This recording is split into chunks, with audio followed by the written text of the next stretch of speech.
अखिलेश साहब, इल्जाम तो हम पर ही लगता है ना, आप पर तो कुछ नहीं लगता।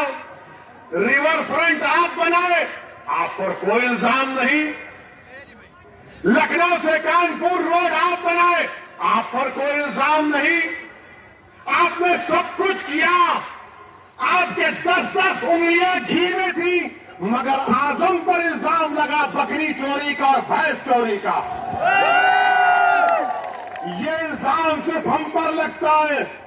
ये 60 साल से हम पर इल्जाम लग रहा है, कभी आतंकवाद का, कभी फिरका परस्ती का, कभी पुलिस को मारने का, तो कभी किसी और इल्जाम का।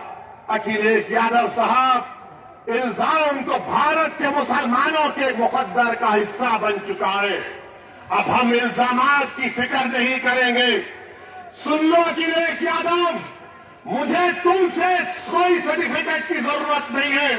मैं इस जनता के दरमियान में जाकर अपनी दिल की बात करूंगा और उनके दिल को जीतूंगा। तुम क्या दोगे? तुम 11% यादव हो, हम 19% मुसलमान हैं।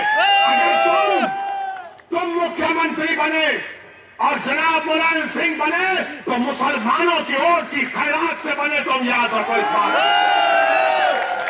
हम पर इल्जाम। हमारी वीडियोस देखने के लिए बेहद शुक्रिया। मिल्लत टाइम्स की खबरें पढ़ने, सुनने और देखने के लिए गूगल प्ले स्टोर से ऐप डाउनलोड करें। यहां आप उंगली की क्लिक में पढ़ सकते हैं 4 जबानों में न्यूज़, उर्दू, हिंदी, अंग्रेजी, बांग्ला। आप ऐप पर मिल्लत टाइम्स की वीडियोस भी देख सकते हैं। अगर आप YouTube पर देख रहे हैं तो रेड बटन को दबाकर चैनल को सब्सक्राइब करें और बेल आइकन ज़रूर दबाएं। फेसबुक पर देख रहे हैं तो पेज को लाइक और फॉलो ज़रूर करें। ट्विटर और इंस्टाग्राम पर भी मिल्लत टाइम्स को फॉलो करें। मिल्लत टाइम्स की स्टोरीज हासिल करने के लिए टेलीग्राम और व्हाट्सएप पर बराह रास्त हमारे साथ जुड़ सकते हैं। हमारे काम से आप मुतमईन हैं तो इसे जारी रखने और मजबूत बनाने के लिए हमें सपोर्ट करें। स्क्रीन पर दिख रहे और डिस्क्रिप्शन में दिए गए अकाउंट नंबर पर मिल्लत टाइम्स को अपनी रकम भेज सकते हैं। अगर आपके इलाके का कोई मामला है, आपकी मसाइल को मीडिया में जगह नहीं दी जा रही है, तो हमें ईमेल करें या व्हाट्सएप पर मैसेज करें। हम उठाएंगे आपकी आवाज़। मिल्लत टाइम्स मतलब मजलूमों की आवाज़, नफरत के खिलाफ जंग, फर्जी खबरों से निजात। www.millattimes.com